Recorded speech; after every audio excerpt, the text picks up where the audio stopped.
My வி3 என்னுடைய நண்பர் வந்து அதில் இருந்தாப்புலிங்க. நான் எப்படி இதில் வந்து அறிமுகமானேன்னா, நான் ஒழுங்காக தாங்க இந்த மாதிரி ஒரு வேலைக்கு போயிட்டு செஞ்சிட்டு இருந்தேனுங்க. பார்த்தீங்கன்னா நான் உள்ளூர் வந்து நான் நாமக்கல் டிஸ்ட்ரிக்கு. நான் வந்து உள்ளூரில் ஒரு எருப்பட்டி தாண்டி இந்த மாதிரி வரகூர் போத்துறோம். இங்கேருந்து தினந்தோறும் நான் பை தூக்கிட்டு சோத்து பை எடுத்துக்கிட்டு போயிடணுங்க. அங்கே போனோட்டியே அவங்க எங்கள் ஆஃபீஸில் கழுத்து போட்டு ஒரு டிச்சு தள்ளுற கட்டை தருவாங்க. அதில் வண்டி தருவாங்க, புஷ் வண்டி. அந்த வண்டி எடுத்துக்கிட்டு நான் போய் டிச்சு தள்ளுவேனுங்க. வந்து எங்கள் அதிகாரி வந்து ஃபோட்டோ போடுவாங்க. ஃபோட்டோ போட்டு வாட்டி இது மாதிரி பண்ணுவானுங்க. அப்புறம் ஒரு நண்பரை தற்செயலாக ஒரு இது மாதிரி என் கூட வேலை செய்கிறவரை ஒருத்தர் மாதிரி பார்த்தாருங்க. அப்புறம் நான் இந்த வேலை செஞ்சுக்கிட்டு தான் இருந்தேன்.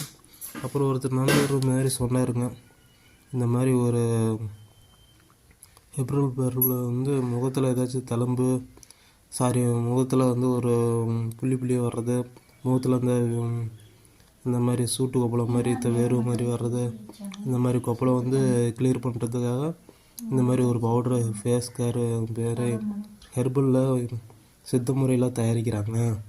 இது வாங்கி யூஸ் பண்ணால் உங்களுக்கு நல்லாகும். சரி, அவன் சொல்கிறதெல்லாம் ஒரு நம்பிக்கை இல்லைங்க ஆரம்பத்தில். சரி போகணும்னு சொல்லிட்டு வழிபடி வேலைக்கு போயிட்டுருந்தேன். நாளாக மூஞ்சில் வந்து கொப்பளம் நிறையா காயாக சொல்லையாக போட்டுக்கிட்டு ரொம்ப வாக்கிறதுக்கு யாரும் என் கூட வந்து பேசுகிறது இல்லைங்க. இப்போ இந்த மாதிரி போயிட்டு இருந்துச்சுங்க. அதுக்கப்புறம் பார்த்திங்கன்னா நான் காலப்போக்கில் வந்து இந்த மாதிரி வேலை செஞ்சுட்டு இருக்கும்போது எனக்கு வாடடிக்க ஆரம்பிச்சிருச்சுங்க. அப்புறம் சோப்பு இருக்கிறது பக்கத்தில் கடை இருக்குது இல்லைங்க. எங்கள் வீட்டு பக்கத்தில் ஒரு கடை ஒன்று இருக்குமா, சத்திய மளிகை கடை. அங்கே அந்த அண்ணன் டிரைவர் அண்ணன் ஏற்கனவே வண்டி ஓடிட்டு இருந்தார். டிஎம்டி டிரைவர் தான் வருது. எனக்கு நல்ல பழக்கமான அண்ணன். அவங்க அண்ணன் பேர் கூட பத்துன்னு சொல்லுவாங்க. அந்த அண்ணன் தான் இந்த மாதிரி சொன்னாருங்க, இந்த மாதிரி பவுட்ரு வாங்கி முகத்தில் பூசுடா, அப்போ தான் வேலையை 4 இடத்துக்கு நீ முகர சுற்றுற.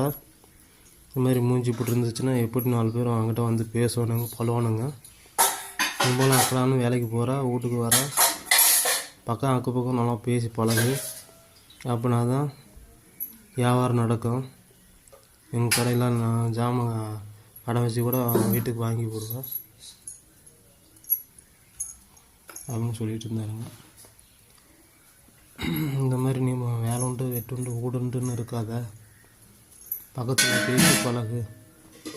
அப்படின்னா தான் இது இருந்தாலும் பொருளையோ ஏதாச்சும் வாங்கிக்கலாம், பிடிச்சிக்கலாம். அப்பப்போ கொடுத்து பணம் இருக்கும்போது கையில் இருக்கும்போது கொடுத்துக்கலாம். இந்த மாதிரி போயிட்டுருக்கோம். நீ பாட்டில் அக்கடான்னு இருந்துச்சுன்னா பொருள் வாங்காமல் வாங்காமல் இருந்துச்சுன்னா எப்படி நீ போட்டுவ அப்படின்னு சண்டை போடாருங்க. அதுக்கப்புறம் தான் அந்த ஃபேஸ் கேர் பேக்கு நான் வாங்கி யூஸ் பண்ணும்போது இப்போ மூஞ்சி ஓரளவுக்கு நல்லா மாறிடுச்சு, நல்லா இருக்குதுங்க.